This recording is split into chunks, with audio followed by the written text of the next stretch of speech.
Hey, my name is Flatron, and today we're going to be reviewing the Asus PG258Q gaming monitor. It is a 240Hz gaming monitor. It's one of the best on the market, one of the newest, and I hope you guys are excited because this monitor has a lot of potential. It's a 25.5-inch 240Hz G-Sync enabled, if you want it to be, monitor that is currently one of the top contenders for people that are serious about fast response times, gaming, and the whole experience. So I'm going to be straining my eyes for you with a very special test that I'm going to be doing, where I'm going to be putting this one against other monitors, such as 144Hz monitor from Asus, the ROG 258Q. I'm also going to be doing tests against a standard 120Hz monitor, so you can see how it compares, and also even a 60Hz monitor. So I'm going to give you I'm going to show aiming tests with all of these. So the first thing we're going to be going over is, of course, the specs. I'm going to show you everything about this monitor. So you got 240Hz,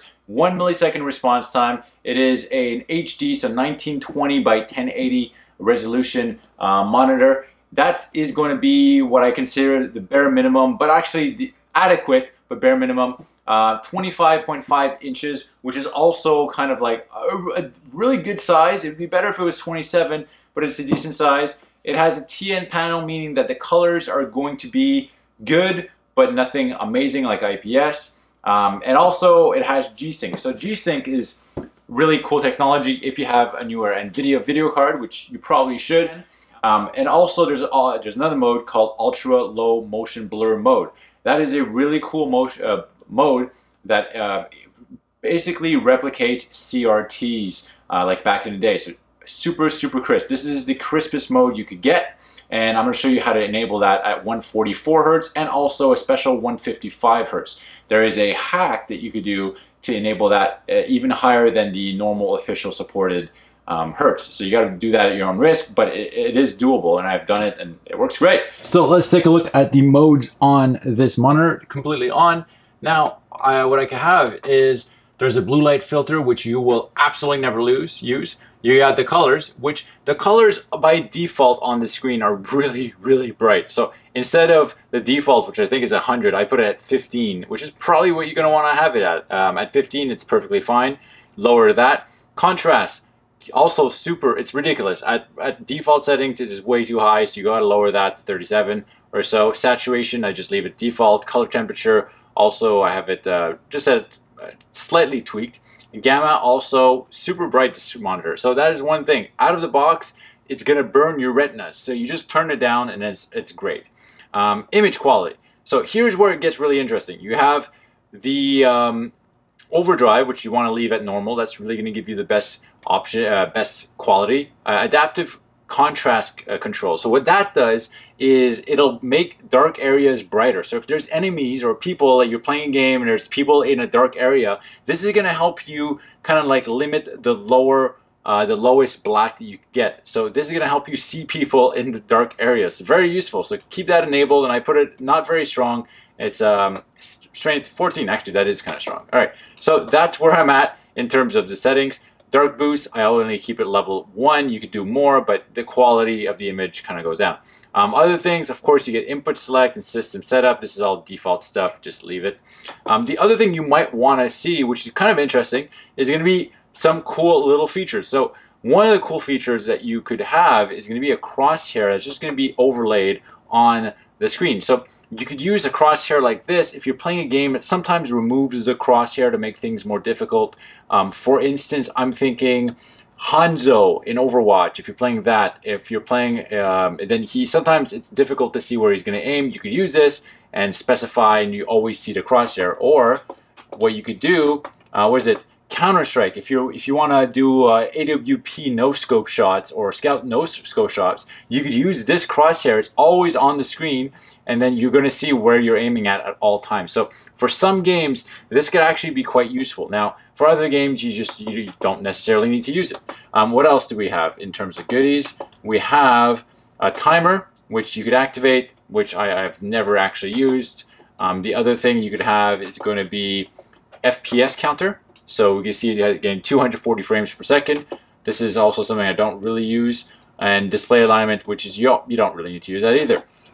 All right, so to be able to test monitors and see how they perform in terms of aiming and gaming, one of the best programs you pick up is going to be Aim Hero. I picked it up for about $5, and it allows you to do standardized aiming tests. So the same test over and over again, basically testing your reflexes and aiming. So this is something I picked up, and it allows me to see how I perform aiming wise on different monitors. So I use the same mouse setup, same time, I do a little warm up, and then I could compare the performance at 240 Hertz, how I perform in terms of aiming at 155 Hertz, how I perform in terms of aiming on different monitors, 120, 60 Hertz. So let me show you how it looks, and I'm actually going to start performing some actual aiming tests afterwards. So go over here, you click on start whenever you're ready, and then you just click.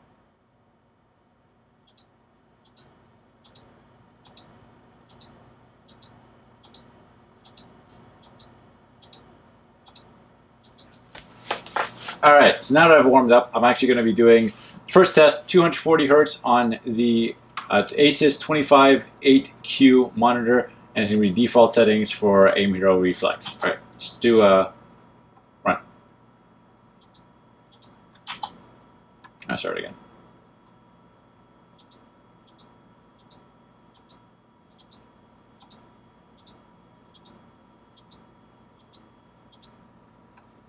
All right, so we have 56% score of 156,000. Not bad for the first attempt. And now I'm going to switch over to 155 Hertz ultra low motion blur. We're going to see how we do with that one.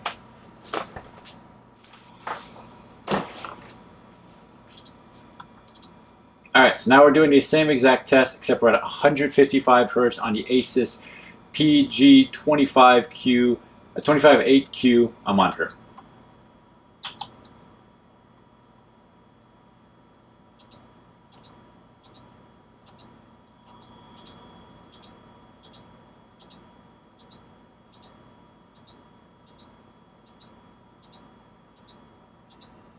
All right, so at 155 ultra low motion blur, we managed to get 60.78% accuracy, which is pretty good, and 156,000 score, which is almost exactly the same as we had before. So now we're going to be trying a different monitor. We're going to be moving on to the Asus ROG Swift 258Q, which is a 27-inch 120 Hertz monitor. So I hope you guys are enjoying this, and let's move on to the next one.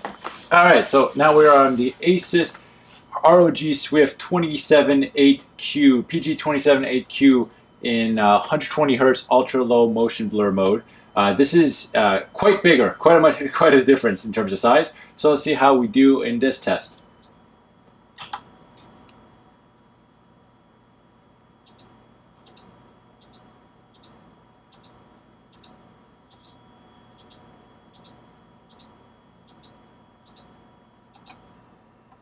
All right, so we have 53.68% and 143,000 score on the Asus PG258Q ROG Swift monitor. It's a very good monitor, but it's not as good as the 258Q monitor in terms of accuracy, and in terms of total score is a bit lower, and you could definitely notice it when you're aiming. When I'm moving my mouse, when I'm like moving around, and it's considerably slower. There's a huge difference between 240 Hertz and 120. So now we're going to move on to another monitor. We're going to do a regular old 120 Hertz monitor, and we'll see how we do on that. All right, so now we are on the Samson 2233 RZ 120 Hertz gaming monitor. It is an old monitor, but it's 120 Hertz. Let's see how we do. So like a regular standard old 120 Hertz monitor. And let's start the test one more time, and here we go. This one's 22 inch. I think it's 5 milliseconds and 120 Hertz. So let's see.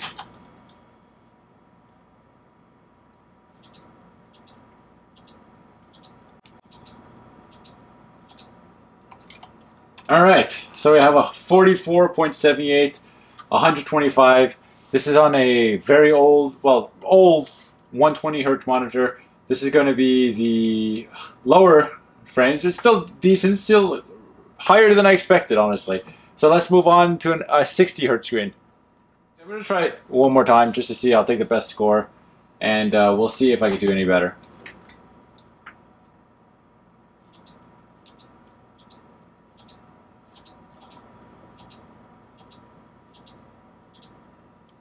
Holy shit! Can't believe it. Well, that's crazy. So this is a Samsung 2233 monitor. It's a 22-inch monitor that is at least 7 years old.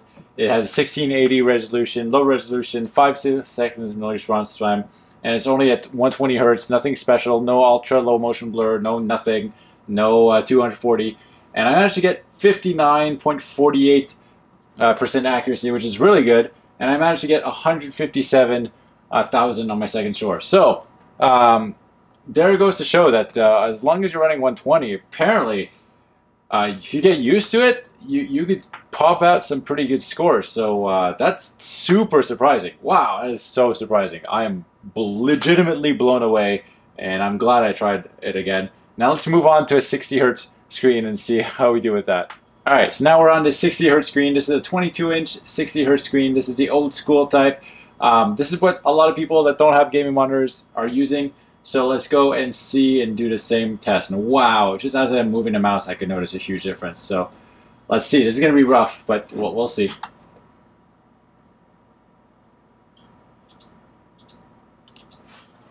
Alright, so at 60 hertz, I did 43% accuracy, which is my best, and 112,000 score. So that's by far the lowest score and lowest accuracy.